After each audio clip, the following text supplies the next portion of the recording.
How's it going? Tim Rexius, and this is Keeping It Real with Rexius, episode 6. Today's topic, we'll just jump right into it.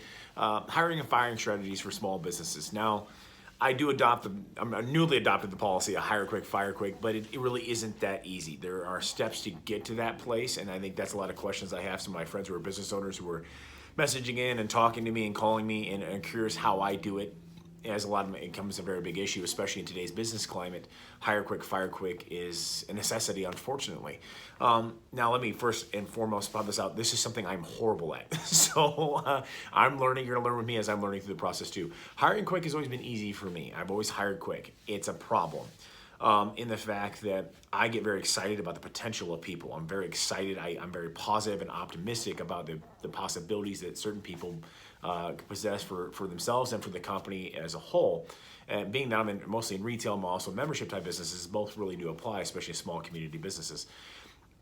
Understand the danger in hiring quick if you haven't vetted them correctly.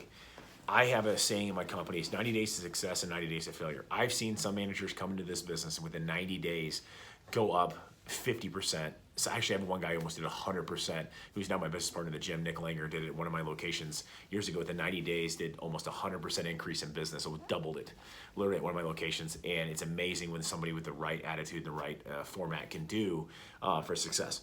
At the same aspect, I've had managers come in, especially in the managerial role, the one who's really in charge of that particular shop and that particular locale, where we are tracking a well year and a half, 2 years in, business is going well, looks good in the profit and loss statement, their performance on every level is doing great. New manager comes in because of change, somebody moved, whatever, and within 90 days, down 60%. I shit you not, that's not an exaggerated number. So understanding that hiring quick can be very damaging. It can be very successful too.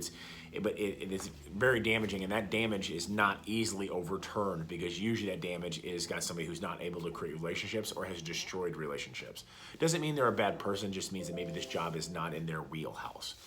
And that's where the systematic approach comes that I'm going to talk about. So, and that's the problem with hiring quick, is that if you don't vet the person correctly and they don't match with your corporate culture, it can cause not only problems with your existing staff, existing loyal customers. There's just a list of things that can be done wrong. Maybe it's in the accounting portion. Maybe they're not taking track of inventory correctly, cash deposit. There's a list of things that it can cause problems with. That's where hiring quick. So that's a problem for me because I am very optimistic with people's possibilities. So my suggestion is bringing in more than one person in a hiring process, usually 3, because you're gonna have 3 different vantage points. Some people is maybe a little more of a naysayer, some is more of a realist. I usually bring in my wife, who's definitely more the accountant, the nuts and bolts, doesn't get nearly as optimistic as I do about certain things. She's definitely more of a realist.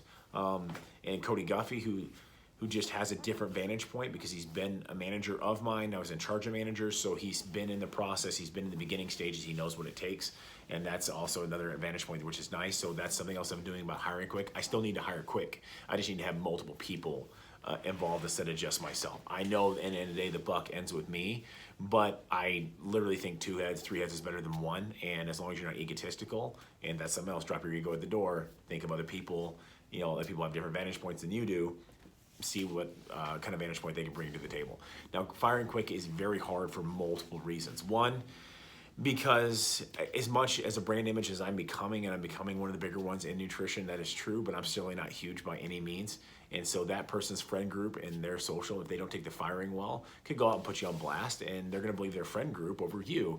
And the more and more content I create, the bigger and bigger image I become. It's gonna help. At the end of the day, it's all about relationships, and if you have a damaging approach to that firing, you can damage a lot of relationships that are loyal business to that store. So it's hard to fire quick, and that's a problem for me. Just because I always I'm always optimistic about the possibilities. I can always get this person. I look at firing somebody as a failure to me, which I need to stop. But it really is something I see. I'm like, how did I not lead that person correctly down the path to success? And it's very hard for me, and that's why you also need a couple people in that process.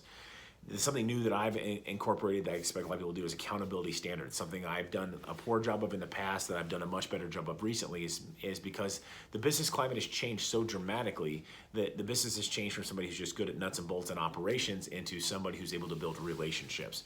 Because we're competing against the internet. We're competing against voice commanded purchasing and fingerprint purchasing. So business of location convenience is over. I mean, that's what retail was before. Now it's about relationships. Is that person able to cultivate relationships correctly, et cetera, be out in the public, and those kind of things to become a magnet for the business themselves, which is quite different than the kind of job description a manager had for me, say, 8 years ago. So in understanding that those accountability standards have to change, and in the time for which to incorporate those accountability standards, like are they able to do X, Y, Z, and at what point in time do they need to, and then almost like a report card, and you need to go over it with the employee or have a manager go over that employee, what those standards are and what we're expecting from them, and see if it's in their wheelhouse. Because sometimes it's not that they're a bad person, it's not that they're doing a bad, that they're not trying. Sometimes it's just maybe not in their wheelhouse for how the business has adapted.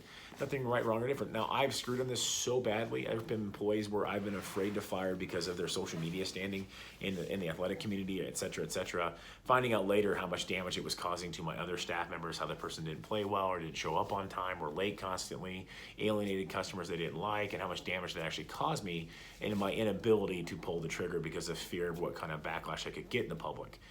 It's always a catch-22. It's always a risk either way. I believe if you do it with kindness first and foremost, and be like, hey, this is just not what I need from the job.